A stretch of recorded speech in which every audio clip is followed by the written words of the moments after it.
प्रिय मित्रों, सादर नमस्ते। आज हम देखेंगे कुंडली में एमएलए, एमपी, मिनिस्टर बनने के लिए किस प्रकार के योग होना चाहिए। तो देखिए, राजनीति के ग्रह माने जाते हैं शनि, राहु और सूर्य। इसमें शनि जो है वो न्याय या लेजिस्लेशन या जो विधानसभा या लोकसभा में नियम कायदे कानून बनते हैं उनसे कहीं ना कहीं संबद्ध, और दूसरी ओर शनि थोड़ी कुटिलता को भी रिप्रेजेंट करता है।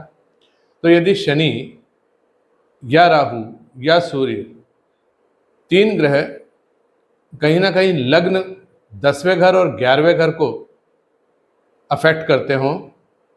लग्न से देखा जाता है स्वयं का दिमाग, 10वें घर से देखा जाता है राज्य में सम्मान, राज्य का सम्मान, स्टेटस, और 11वें घर से इच्छा पूर्ति। तो ये एक अच्छा कॉम्बिनेशन माना जाएगा। अब पर्टिकुलरली शनि यदि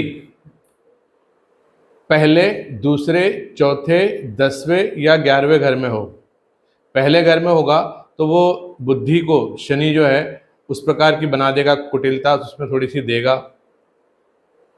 न्यायप्रियता भी देगा, न्याय की तरफ भी झुकाएगा। सेकंड हाउस में अगर शनि बैठा है तो जो है आदमी झूठ बोलेगा, और झूठ बोलना पड़ता है तभी क्योंकि वादे तो करते हैं कि 5 साल में जो है देश विकसित हो जाएगा। अब पर धीरे धीरे हर चीज़ को समय लगता है। अब ऐसा बोलेंगे अभी तो समय लगेगा तो कोई वोट ही नहीं देगा, तो बोलना पड़ता है हाँ साहब बिल्कुल रातों रात जो है सड़कें चौड़ी हो जाएंगी, चिकनी हो जाएंगी, अस्पताल बन जाएंगे, वगैरह वगैरह वगैरह। तो सेकंड हाउस में शनि झूठ बोलने के लिए आपको शक्ति देता है। इसी प्रकार से चौथे घर में अगर शनि हो तो चौथा घर माना जाता है जनता का, तो वो जनता से प्यार पाता है, जनता के दिलों पे राज करता है अगर फोर्थ हाउस में है।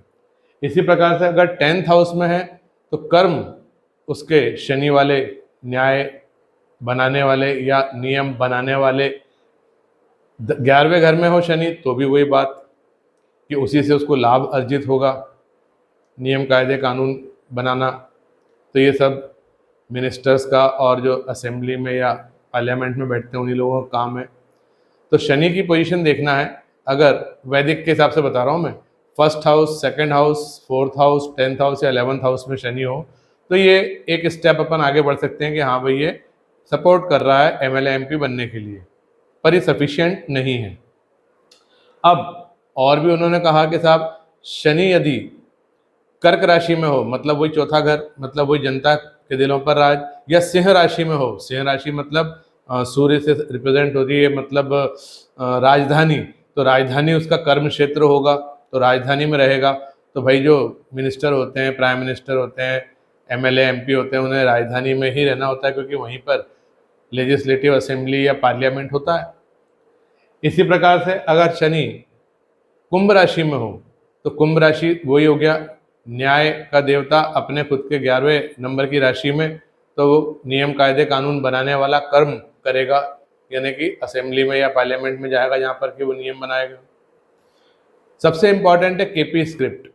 तो केपी स्क्रिप्ट में देखिए कि यदि 1, 10, 11 आ रहा हो, जिसमें देखिए सब में 1 कॉमन है। 1 बहुत इंपॉर्टेंट है क्योंकि जो भी नेता होगा, मिनिस्टर होगा, वो सबसे पहले तो अपनी सोचेगा, सीधी सी बात है।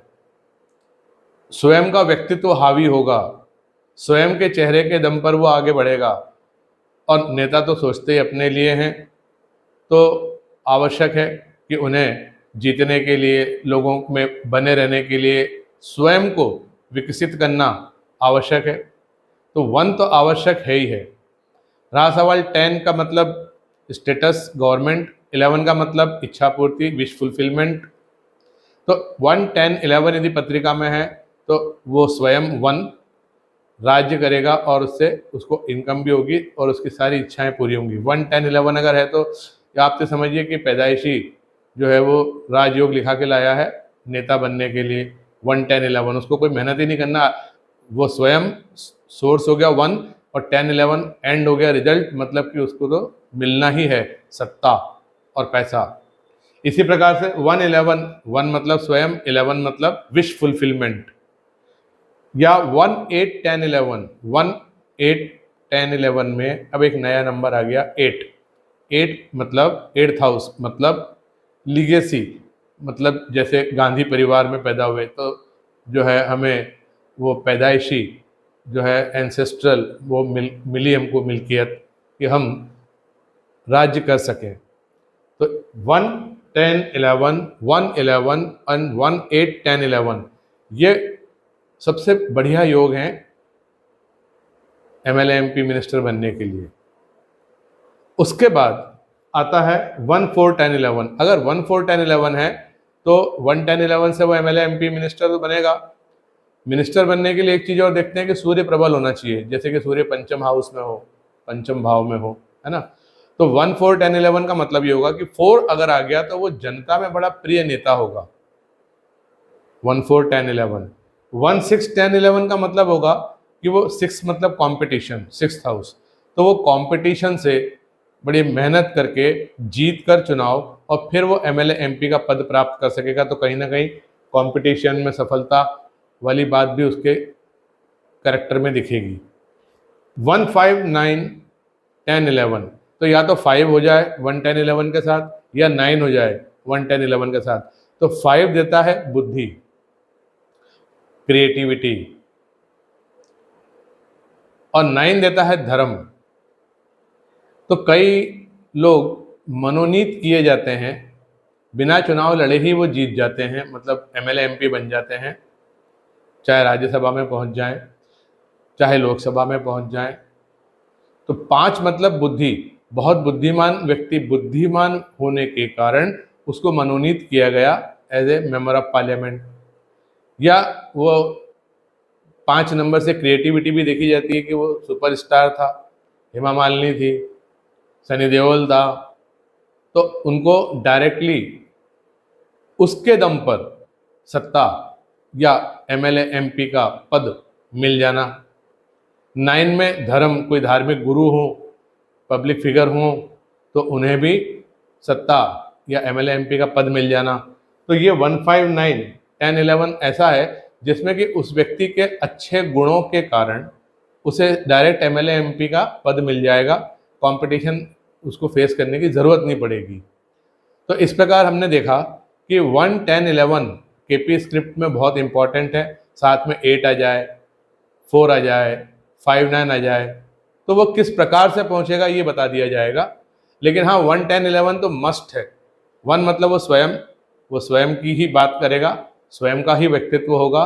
10 11 मतलब राज्य सत्ता, और 11 मतलब इच्छा पूर्ति, पैसा। तो कैसा लगा ये वीडियो? अगर वीडियो अच्छा लगे तो आप चैनल को सब्सक्राइब करिए, और क्या टॉपिक पर आप वीडियो चाहेंगे ये कमेंट में ज़रूर लिखिए, तो हम उसके ऊपर अगला वीडियो बनाएंगे। Thank you.